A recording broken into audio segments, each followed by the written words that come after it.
कहानी की शुरुआत होती है एक घने जंगल को दिखाते हुए। एक आदमी पागलों की तरह भाग रहा था, इस उम्मीद में कि शायद उसे इस जंगल से भाग निकलने का कोई रास्ता मिल जाए। लेकिन ये जंगल इतना घना था कि यहाँ से बाहर जाने का कोई रास्ता नहीं नजर आ रहा था। ये आदमी सूरज को देखते हुए आगे बढ़ता है, लेकिन अब सूरज भी धीरे धीरे ढल रहा था। मगर इस आदमी ने भागना नहीं छोड़ा। भागते भागते एक पॉइंट आया जहाँ एक बोर्ड पर लिखा हुआ था पॉइंट ऑफ नो रिटर्न, यानी वहाँ से कोई वापस नहीं जा सकता। साथ ही इस बोर्ड पर नंबर 108B लिखा हुआ था। ये देखकर वो और भी ज्यादा परेशान हो जाता है। धीरे धीरे अंधेरा और बढ़ने लगा और पूरे जंगल में एक अजीब सा खौफ फैल गया। तभी अचानक एकदम से सारे परिंदे उड़कर वहाँ से चले जाते हैं। इस आदमी के कई मील के सफर के बाद भी उसे पूरे जंगल में कोई भी एक जंगली जानवर नहीं दिखाई दिया। न जाने ऐसा क्या था जिसे जंगली जानवर भी डर रहे थे। डर के मारे वह आदमी और भी तेजी से भागने लगा, लेकिन कई घंटों का सफर करने के बाद वह आदमी अचानक एक जगह पर आकर रुक गया और उसके चेहरे पर मायूसी छा गई, क्योंकि उसके सामने वही 108 नंबर वाला साइन बोर्ड था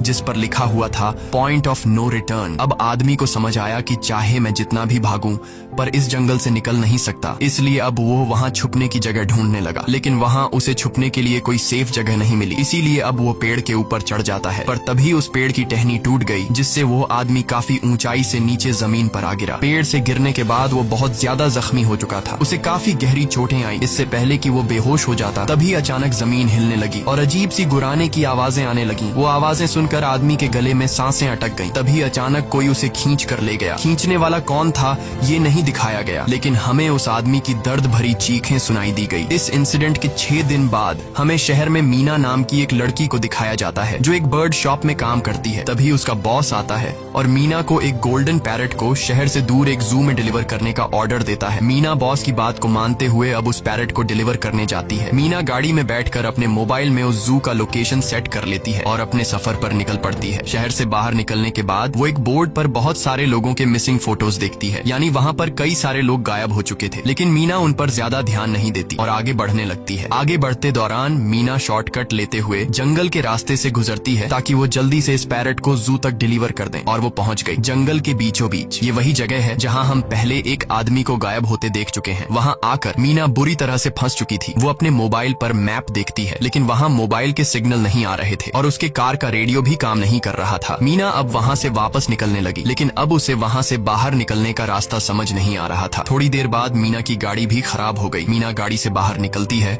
और उसे सामने लगा हुआ वही पॉइंट ऑफ नो रिटर्न वाला बोर्ड दिखाई देता है। मीना को कुछ समझ नहीं आता, इसीलिए वो पैरट के पिंजरे को हाथ में लेकर आसपास मदद ढूंढने आगे चली जाती है, लेकिन वहाँ आसपास किसी भी मदद का नामो निशान तक नहीं था। उसके बाद वो वापस उस जगह पर लौट आती है जहाँ उसने अपनी गाड़ी खड़ी की थी, लेकिन वहाँ से उसकी गाड़ी गायब हो चुकी थी। ये देखकर वो बहुत ज्यादा परेशान हुई। उसे लगा कि शायद वो उस जगह पर नहीं आई है जहाँ उसकी गाड़ी खड़ी थी, बल्कि ये किसी दूसरी जगह पर आ गई है और उसकी गाड़ी कहीं दूसरी जगह में खड़ी है, क्योंकि इस जंगल का हर एक पॉइंट एक ही जैसा दिखाई दे रहा था। अब अंधेरा भी गहरा होता जा रहा था। एकदम से पहले की तरह ही सभी परिंदे इन पेड़ों से उड़ जाते हैं। मीना को अब डर लगने लगा था, क्योंकि जमीन भी जोर जोर से हिल रही थी। मीना को वहाँ आसपास किसी के होने का एहसास होता है। तभी अचानक मीना को दूर किसी का साया नजर आया। मीना भागते हुए उसके पीछे आई, पर उसे वहाँ कोई भी नहीं मिला। तभी अचानक मीना को एक बूढ़ी औरत भागते हुए दिखाई दी। मीना भी दौड़कर उसका पीछा करने लगी। वो उससे मदद मांग रही थी, लेकिन वो औरत रुकती नहीं, तेजी से भागती रहती है। एक बार फिर मीना इस बूढ़ी औरत का पीछा करती है। अचानक वो बूढ़ी औरत फिर से गायब हो गई। मीना जब उसे ढूंढते हुए और आगे बढ़ी तो उसे दूर जंगल में एक बड़ा सा कमरा दिखाई दिया। वो बूढ़ी औरत उस कमरे के दरवाजे को खोलकर मीना से कहती है, अगर जिंदा रहना चाहती हो तो जल्दी से अंदर आओ। ये सुनते ही मीना बिना सोचे समझे दौड़ते हुए उस कमरे की तरफ गई। मीना के अंदर आते ही उसने गेट को लॉक कर दिया। मीना देखती है कि ये कोई अजीब सा कमरा है जिसमें एक बहुत बड़ा सा मिरर लगा हुआ था। उस बूढ़ी औरत के साथ यहाँ 2 और लोग भी थे। मीना घबरा कर उन लोगों से पूछती है, ये कौन सी जगह है? इस पर उस बूढ़ी औरत ने जवाब दिया कि इस जगह को हम दी कोब कहते हैं। मेरा नाम है मैडलन, ये लड़की है कियारा और इस लड़के का नाम है डेनियल। बूढ़ी औरत मीना से कहती है कि अभी बातचीत का वक्त नहीं है, तुम जल्दी से हमारे साथ मिरर के सामने खड़ी हो जाओ, क्योंकि कोई हमें देखने आने वाला है। मीना पूछती है, आखिर हमें कौन देखने आ रहा है? तो वो बूढ़ी औरत उससे कोई जवाब नहीं देती। एकदम बाहर से अजीब सी आवाजें आने लगी। मीना डर के मारे पूछती है कि ये आवाज किस चीज की है? तो कियारा मीना को बताती है कि इन्हें हम वॉचर्स कहते हैं। वे शीशे के दूसरे ओर से हमें देख रहे हैं, पर हम उन्हें नहीं देख सकते। वे हर रात सूरज ढलने के बाद यहाँ आते हैं और हमें देखते रहते हैं जब तक सुबह का सूरज नहीं निकल आता। तभी शीशे के दूसरी तरफ से शोर आने लगा। मीना पूछती है, ये शोर कैसा है? उस बूढ़ी औरत ने बताया कि वॉचर्स तुम्हारे आने से खुश हैं, तुम्हें यहाँ देखकर तालियां बजा रहे हैं। मीना बुरी तरह से कंफ्यूज थी, वो जल्द से जल्द यहाँ से निकलना चाहती थी। मैडलिन जिन्हें वॉचर्स कह रही थी, न तो अब तक मीना ने उन्हें देखा और न ही किसी और ने देखा था। रात गुजर जाती है, सुबह होने पर ये लोग उस जगह से बाहर निकल आते हैं। मैडलिन बताती है कि वे वॉचर्स सिर्फ रात में ही बाहर निकलते हैं, दिन के वक्त हम लोग जंगल में आजाद घूम सकते हैं। मीना रात भर यही सोच रही थी कि कब सुबह होगी और जल्दी से मैं इस जंगल से बाहर निकल जाऊं। इसीलिए वह फौरन जंगल से बाहर निकलने का रास्ता ढूंढने लग जाती है। तब मैडलिन बाकी सबको उसे रोकने से मना कर देती है, जैसे कि वह जानती हो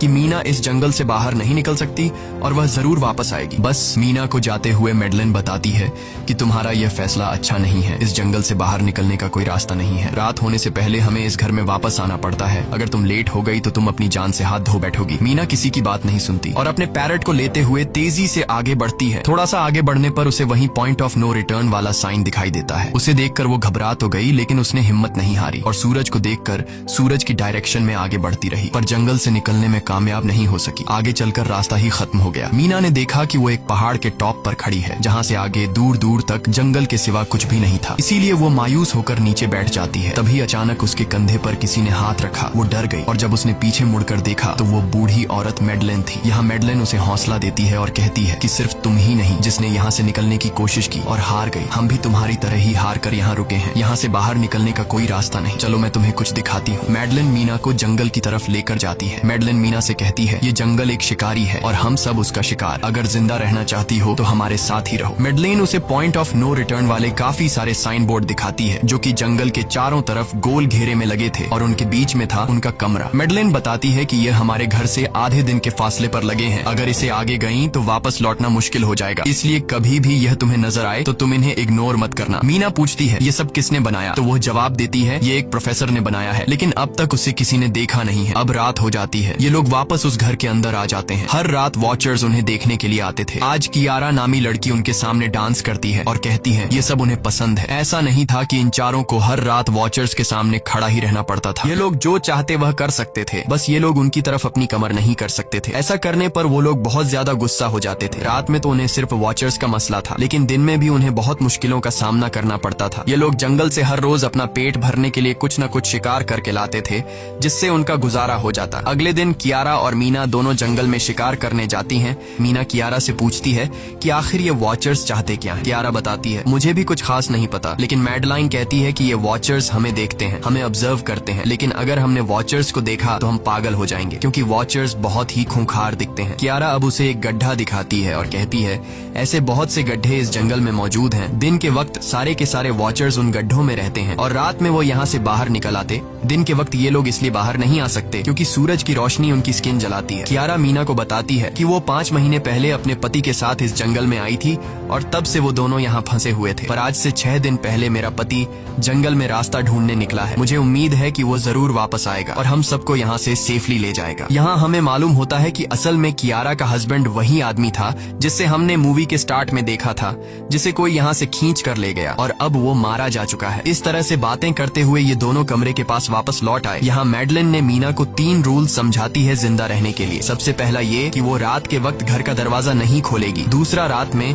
वो आईने की तरफ अपनी कमर नहीं करेगी। और तीसरा ये कि दिन के वक्त वो उन गड्ढों के पास नहीं जाएगी और जितना हो सके रोशनी में रहेगी। जब तक तुम इन रूल्स को फॉलो करोगी तब तक तुम जिंदा रहोगी। लेकिन मीना को मैडलाइन की बातों पर बिल्कुल भी भरोसा नहीं होता। अब उस रात मीना इन वॉचर्स के बारे में जानना चाहती थी, इसीलिए वो शीशे के साथ कान लगाकर आवाजें सुनने की कोशिश करती है। जब उसे कुछ सुनाई नहीं देता तो मीना को मैडलिन की बताई गई वॉचर्स की बातें फेक लगने लगती हैं। इसलिए वह रूल्स को तोड़ते हुए अपनी कमर को शीशे की तरफ करके सो जाती है और ऐसा करने पर इन वॉचर्स को गुस्सा चढ़ जाता है। वो लोग जोर जोर से उस शीशे को मारने लग जाते हैं। शोर से मैडलाइन भी उठ जाती है और वह जल्दी से मीना को शीशे की तरफ खड़े रहने को कहती है और तब जाकर वो वॉचर्स का गुस्सा शांत होता है। यानी जब इंसान वॉचर्स को अपनी पीठ दिखाते हैं तो वह उसे खुद की इंसल्ट मानने लगते हैं। ये रात भी गुजर जाती है और अगले दिन मीना डेनियल के साथ शिकार पर निकलती है। वो डेनियल से पूछती है, क्या आज तक तुमने किसी वॉचर को देखा है? जिस पर डेनियल ने जवाब दिया कि मैंने भी आज तक वॉचर्स को नहीं देखा और जो भी वॉचर्स को देखता है वो जिंदा नहीं बच पाता। तब मीना डेनियल को समझाती है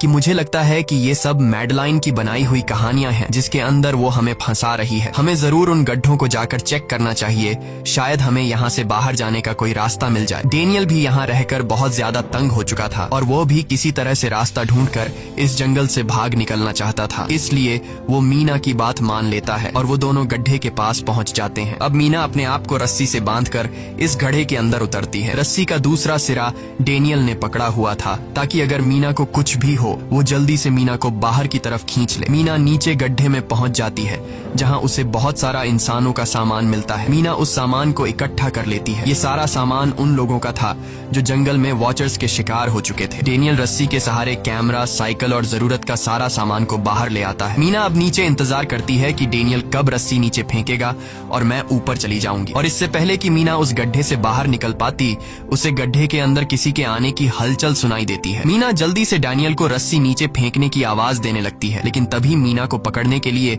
एक वॉचर का हाथ बढ़ने लगता है। पर मीना धूप में खड़ी थी, इसलिए जब उस वॉचर के हाथ पर सूरज की रोशनी पड़ी तो उसका हाथ जलने लगा। इतने में डेनियल ने नीचे मीना के पास रस्सी फेंकी और मीना फौरन जल्दी से बाहर निकल आई। मीना पूरी तरह से डर गई थी। ये लोग उस सारे सामान को लेकर अपनी सेफ हाउस में आ गए, जहाँ मैडलिन ने उससे पूछा, ये सामान तुम्हें कहाँ से मिला? ये लोग झूठ बोल देते हैं कि ये सामान उन्हें इस जंगल से मिला। मैडलिन को इस जंगल में रहते हुए बहुत अरसा गुजर चुका था। वो जानती थी कि ये सामान उसे जंगल से नहीं बल्कि एक गड्ढे से मिला होगा। वो मीना से पूछती है, बताओ तुमने गड्ढे के अंदर क्या देखा? लेकिन मीना उसे कुछ नहीं बताती। ये लोग बहुत खुश थे कि आज रात ये लोग वॉचर्स को देख पाएंगे, क्योंकि मीना को गड्ढे के अंदर एक कैमरा मिला था। डेनियल किसी तरह जुगाड़ करके उस कैमरा को टीवी के साथ अटैच कर लेता है ताकि ये लोग भी टीवी पर वॉचर्स को देख पाएं। मैडलिन बार बार उन्हें समझाती है कि ये तुम लोग गलत कर रहे हो, लेकिन ये दोनों उसकी एक बात भी नहीं सुनते। आज रात ये लोग वॉचर्स के इंतजार में बैठे थे ताकि उन्हें वो देख पाए, लेकिन काफी रात होने के बावजूद भी आज कोई वॉचर उन्हें देखने नहीं आया और अब कुछ देर बाद उनके साथ कुछ अजीब सा होने वाला था। ये लोग बातचीत में मसरूफ थे कि तभी उनका दरवाजा खटखटाया जाता है, यानी दरवाजे पर किसी ने दस्तक दी। उन्होंने जल्दी से टीवी की तरफ देखा तो वहाँ उन्हें इंसानी टांगे दिखाई दे रही थीं। बाहर जो कोई भी था वो कियारा के हस्बैंड की आवाज में बात कर रहा था और वो जल्दी से दरवाजा खोलने को कह रहा था। कियारा को लगा कि जरूर उसका हस्बैंड यहाँ से बाहर निकलने का रास्ता ढूंढ आया है। वो जल्दी से उठकर दरवाजा खोलने के लिए जाती है, लेकिन मैडलिन बीच में आकर दरवाजा खोलने नहीं देती। वो कहती है कि मैं जानती हूँ बाहर तुम्हारा हस्बैंड नहीं है, क्योंकि मैडलिन जानती थी कि रात के इस अंधेरे में कोई भी इंसान इस कमरे तक नहीं पहुंच सकता। लेकिन कियारा को मैडलिन की बातों पर यकीन नहीं होता और वो दरवाजा खोलने की कोशिश करती है, जिसके बाद मैडलिन कियारा से कहती है कि वो तुम्हें फंसा रहा है, तुम उसका इम्तिहान ले लो, तुम उसे कोई ऐसी बात पूछो जिसके बारे में सिर्फ तुम या तुम्हारा हस्बैंड जानता हो। कियारा बाहर खड़े हुए इंसान से एक किताब के बारे में सवाल करती है जिसके बारे में उसे पता होना चाहिए था, लेकिन जब बाहर खड़ा हुआ इंसान कोई जवाब नहीं देता तो ये समझ जाते हैं कि ये वॉचर ही है। ये लोग जब दरवाजा नहीं खोलते तो वॉचर उनके बाहर लगाए हुए कैमरा को तोड़ देता है और यहाँ हमें एक बात पता चलती है कि वॉचर्स इंसान के रूप में भी खुद को बदल सकते हैं। वॉचर्स उनकी इस हरकत पर बहुत ज्यादा गुस्सा हो गए थे। वे बहुत तेजी से शीशे को मारने लगे जिससे शीशे में एक बड़ा क्रैक भी आ जाता है, लेकिन यहाँ मैडलिन समझदारी दिखाते हुए सबको लाइन से शीशे की तरफ खड़ा कर देती है, जिससे वॉचर्स का गुस्सा थोड़ा बहुत ठंडा हो जाता है और वे वहाँ से चले जाते हैं। अब यहाँ मीना मैडलिन को बताती है कि हमने गड्ढे में से ये सारा सामान चुराया था। ये सुनकर मैडलिन बहुत ज्यादा गुस्सा हो जाती है कि तुम लोगों ने दूसरा रूल भी तोड़ दिया। अगली सुबह मैडलिन उस गड्ढे से लाया हुआ सारा सामान उठाकर वापस उसी गड्ढे में फेंक देती है, जिससे उन वॉचर्स का गुस्सा थोड़ा शांत हो जाता है। मगर अब इन लोगों को जंगल में बहुत ही ज्यादा अजीब चीजें दिखाई देना चालू हो गई थी और उसका सबसे ज्यादा असर डेनियल पर होता है। डेनियल अचानक बात बात पर बहुत ज्यादा गुस्सा करने लग जाता है। दूसरी तरफ कियारा, जिससे पहले उम्मीद थी कि उसका हस्बैंड जिंदा है और वो यहाँ आकर उसे यहाँ से बचा लेगा, लेकिन अब उसे पता चल चुका था कि उसका हस्बैंड अब वापस नहीं आएगा, जिसकी वजह से वह अंदर ही अंदर पूरी तरह से टूट चुकी थी और वो डिसाइड करती है कि वह वॉचर्स के इन गड्ढों में कूदकर अपनी जान दे देगी, क्योंकि अब उसके पास जीने की कोई वजह नहीं रही। वह ऐसा करने ही वाली होती है कि मीना आकर उसे बचा लेती है। इसी बीच हम देखते हैं कि डेनियल मैडलिन की तरफ अजीब तरह से देख रहा होता है और वह गुस्से में आकर मैडलिन को पेड़ के साथ बांध लेता है। डेनियल ने कहा कि अब मैं इस बुढ़िया के कोई रूल्स नहीं मानूंगा, अब यहाँ सिर्फ मेरी बात मानी जाएगी। अब रात होने वाली थी, इसलिए डेनियल कमरे की तरफ भागा और कियारा भी उसके पीछे भागी, लेकिन मीना मैडलिन के पास आई और उसकी रस्सियां खोलने लगी। दूसरी तरफ डेनियल ने कियारा को लेकर कमरे का दरवाजा अंदर अंदर से बंद कर दिया और मीना और मैडलिन को बाहर वॉचर्स के लिए छोड़ दिया। मीना और मैडलिन डेनियल से दरवाजा खोलने के लिए गिड़गिड़ाते रहे। डेनियल से रिक्वेस्ट करते हैं कि प्लीज दरवाजा खोल दो, लेकिन डेनियल ने दरवाजा नहीं खोला। अब बाहर चारों तरफ अंधेरा छा गया और वॉचर्स के आने का टाइम हो गया, इसलिए अब मजबूरन उन्हें अपनी जान बचाने के लिए एक घने पेड़ के नीचे रहकर छिपना पड़ा। थोड़ी देर बाद उन्हें वॉचर्स की गुराने की आवाजें आने लगी। इस टाइम मीना और मैडलिन के साथ हमें भी उन वॉचर्स की एक झलक दिखाई जाती है। ये लोग लंबे, पतले और खतरनाक थे। सब अपने अपने गड्ढों से निकलकर इंसानों को देखने के लिए उस सेफ रूम तक पहुंचते हैं और जब ये लोग देखते हैं कि मीना और मैडलिन वहाँ नहीं हैं, तो वो उनको खाने के लिए जंगल में ढूंढने लग जाते हैं। और जब ये वॉचर्स दूर जाते हैं तो मौके का फायदा उठाते हुए ये दोनों फिर से सेफ रूम तक आ जाते हैं और डैनियल से रो रो कर दरवाजा खोलने को कहते हैं। इस बार डैनियल के दिल में रहम जाग जाता है और वो उनके लिए दरवाजा खोल लेता है। अब अंदर जाने के बाद पहले तो मैडलिन डैनियल पर गुस्सा करती है और फिर इन सबको शीशे के सामने खड़ा करके वॉचर्स के बारे में कुछ बातें बताती है। मैडलिन ने कहा कि अब तक हम बहुत से रूल्स तोड़ चुके हैं, इसलिए मुझे नहीं लगता कि इस बार वॉचर्स हमें माफ करेंगे। मैं तुम लोगों को वॉचर्स के बारे में कुछ सच्चाई बताना चाहती हूँ। दरअसल मैं जब यहाँ पहली बार आई थी तो मैंने कुछ ऐसा देखा जिससे मेरे होश उड़ गए। मैंने अपना ही एक डुप्लीकेट देखा। असल में वो एक वॉचर था जो मेरा रूप लेने की कोशिश कर रहा था। हालांकि उसकी आंखें और बाल बिल्कुल परफेक्ट नहीं थे। मीना ने पूछा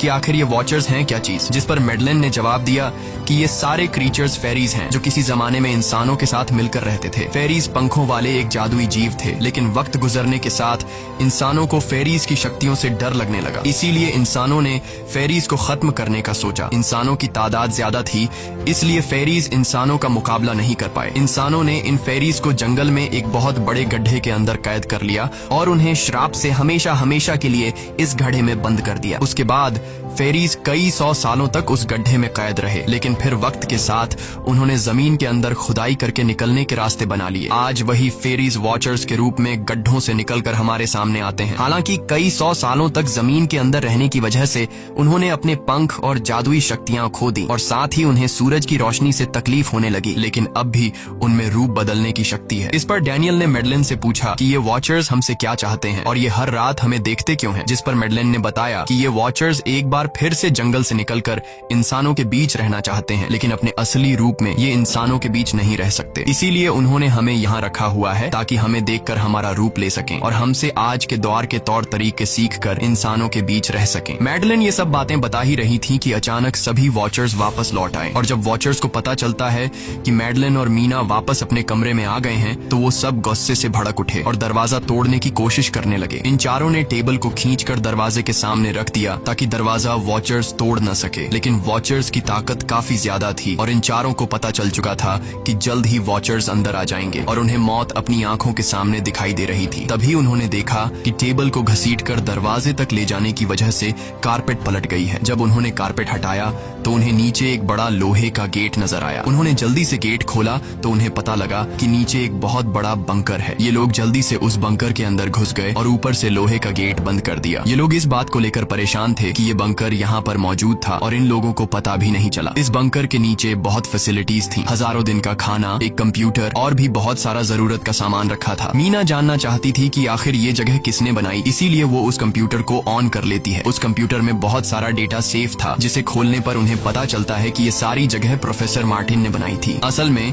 प्रोफेसर को इन क्रीचर्स के बारे में पता था। वो इन वॉचर्स पर रिसर्च करना चाहता था, इसीलिए उसने ये बंकर बनाया था। पैसों का लालच देकर वो दूसरे इंसानों को काम के लिए यहाँ लेकर आता था और रात के वक्त मजदूरों को ऊपर कमरे में छोड़कर खुद यहाँ आकर छुप जाता था और वो वॉचर्स फिर उन इंसानों को खा जाया करते थे। अगली वीडियो में डॉक्टर मार्टिन बताते हैं कि उनकी रिसर्च के दौरान उन्हें एक सबसे अलग फेरी मिली जो रोशनी में भी उन गड्ढों से बाहर आ सकती थी। डॉक्टर बताता है कि उस वॉचर ने एक बच्ची का बिल्कुल परफेक्ट रूप ले लिया था जिसे कोई पहचान नहीं सकता था। वो बहुत अच्छी थी, उसने डॉक्टर मार्टिन को मारा नहीं। डॉक्टर मार्टिन उसे यहाँ ले आया। तभी प्रोफेसर ने कैमरा को दूसरी तरफ मोड़ा। तब उन्होंने देखा कि प्रोफेसर ने उस छोटी सी बच्ची के रूप में आए वो क्रीचर को पिंजरे में कैद कर लिया है। पता नहीं डॉक्टर उसके साथ कौन सा एक्सपेरिमेंट करने वाला था। उस कंप्यूटर में बहुत सी वीडियोस थी और हर वीडियो में कुछ न कुछ बताया हुआ था। मीना बस ये जानना चाहती थी कि आखिर में क्या हुआ, इसीलिए वो सबसे आखिरी वीडियो प्ले करती है जिसमें वह देखती है कि प्रोफेसर खुद को और उस फेरी को मारने वाले हैं। मरने से पहले वह इस जंगल में फंसे हुए लोगों के लिए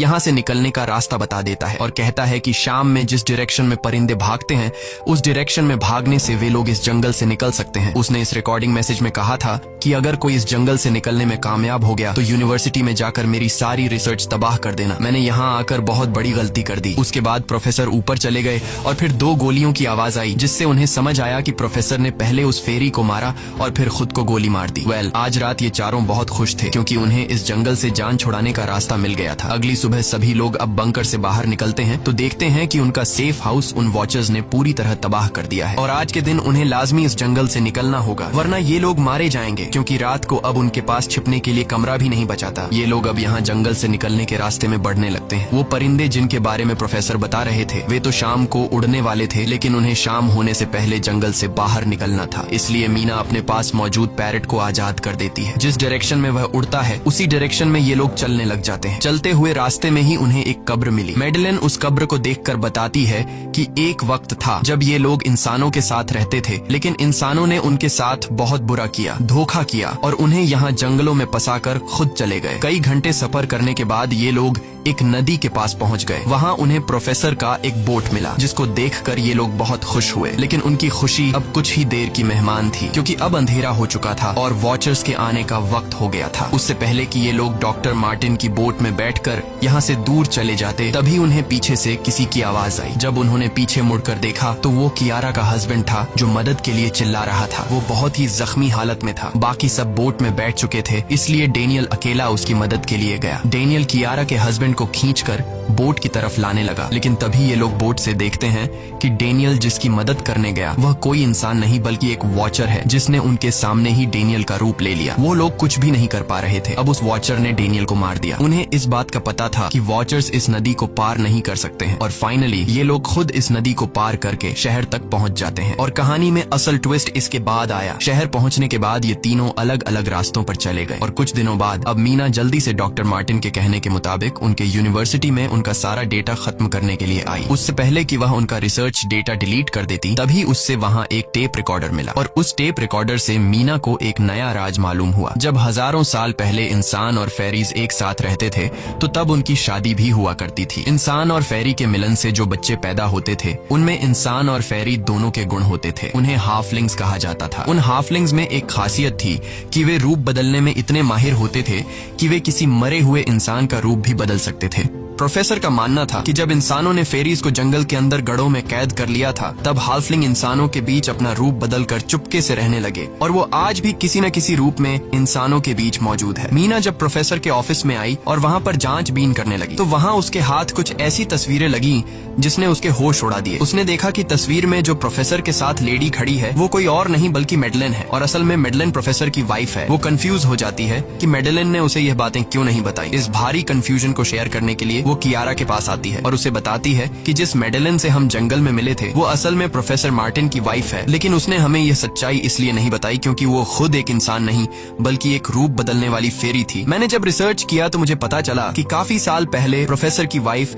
मैडेलिन कैंसर की वजह से मर गई थी। ये सुनकर कियारा कहती है कि फिर वो मैडेलिन कौन थी जो इतने समय से हमारे साथ थी। इस पर मीना कहती है, मुझे सब समझ आ रहा है। दरअसल प्रोफेसर अपनी वाइफ के मरने से बहुत दुखी थे और उसे हर हाल में वापस पाना चाहते थे और जब प्रोफेसर को इन रूप बदलने वाली फेरीज के बारे में पता चला तो प्रोफेसर ने उस रूप बदलने वाली फेरी को पिंजरे में कैद किया जो एक बच्ची का परफेक्ट रूप लेकर उनके पास आई थी। प्रोफेसर ने अपनी वाइफ की फोटो दिखाते हुए उस फेरी को अपनी वाइफ मैडेलिन जैसा बना दिया क्योंकि वो फेरी बाकी फेरीज से अलग थी। वो दिन में भी बाहर आ सकती थी। मीना ने कहा कि मैंने मैडेलिन को यहाँ बुला लिया है, हमें किसी तरह से करके उसे वापस जंगल भेजना होगा। तभी एक कार वहाँ आकर रुकी। जब उस कार से जो इंसान उतरा उसे देखकर मीना के गले में सांस अटक गई। वो कियारा थी, यानी कि अब तक जो मीना के साथ थी वो मैडेलिन थी। उसने कियारा का रूप ले रखा था। कियारा जैसे ही घर के अंदर आई तभी मैडेलिन ने कियारा के हस्बैंड के रूप में बदलकर उसे बेहोश कर दिया। मीना ने मैडेलिन से कहा, आखिर तुम चाहती क्या हो? जिस पर मैडेलिन गुस्से में आकर कहा, मैं फेरीज की सबसे अलग मखलूक हूँ। मेरे सभी साथी बचपन से मुझे चिढ़ाते थे। वो मुझे अपने साथ नहीं रहने देते क्योंकि मैं सबसे अलग थी। मैं उस जंगल में अकेली पड़ चुकी थी और मैं उस जंगल से निकलकर बाहर लोगों के साथ मिलकर रहना चाहती थी। फिर एक दिन प्रोफेसर उस जंगल में आया। उसने मुझे पिंजरे में कैद कर लिया। उसने मुझसे कहा कि अगर मैं उसकी वाइफ का रूप ले लूं तो वह मुझे जंगल से बाहर ले जाएगा। मैंने उसकी बात मान ली। प्रोफेसर ने मुझे मैडेलिन की सारी बातें सिखाई और बाद में उस धोखेबाज प्रोफेसर ने मुझे मारने की कोशिश की, लेकिन उससे पहले कि वो मुझे मार पाता मैंने उसे ही मार डाला। तुम इंसान कभी भी भरोसे के लायक नहीं थे और न ही रहोगे। अब तुम भी मेरी सच्चाई जान चुकी हो, इसलिए तुम्हें भी मरना होगा और तुम्हें मारने के बाद मैं तुम्हारे रूप में इंसानों के बीच रहूंगी। यह कहकर मैडेलिन ने मीना का रूप ले लिया और उसका गला दबाकर उसे मारने लगी। तब मीना ने मैडेलिन से कहा कि क्या प्रोफेसर ने तुमसे यह नहीं कहा कि तुम क्यों दिन में निकल सकती हो। असल में तुम हाइब्रिड हो, आधी इंसान और आधी फेरी, इसीलिए तुम इंसानों और फेरीज के बीच रह सकती हो। मुझे पता है कि दुनिया में अकेला रहना कैसा होता है, लेकिन तुम अकेली हाफलिंग नहीं हो। तुम्हारे जैसे और भी हाफलिंग्स हैं जो किसी न किसी रूप में इंसानों के बीच रह रहे हैं। इस सच्चाई का पता चलते ही मैडलिन का शरीर अचानक अपने असली रूप में आने लगा। देखते ही देखते उसके पंख निकल आए, जिसके बाद वो मीना को यहीं पर छोड़कर यहाँ से उड़ जाती है। इसके बाद कुछ हफ्तों के बाद का सीन दिखाया जाता है, जहाँ मीना अपनी सिस्टर के साथ रहने लगी है। उसने अपनी सिस्टर को बताया कि शायद वो फेरी अभी भी मेरा पीछा कर रही है। तब मीना की सिस्टर उसे कहती है कि तुम डरो मत, ऐसा कुछ नहीं है। और कहानी के एंड में हम एक छोटी बच्ची को देखते हैं जो कि उस वक्त मीना के घर के नीचे खड़ी थी। ये कोई और नहीं बल्कि मैडलिन थी, जो अब उनके दुनिया में उस रूप में रह रही है। और इसी के साथ ये कहानी खत्म हो जाती है। अगर आपको ये वीडियो अच्छी लगी हो तो हमारे चैनल को सब्सक्राइब और वीडियो को लाइक जरूर कीजिएगा।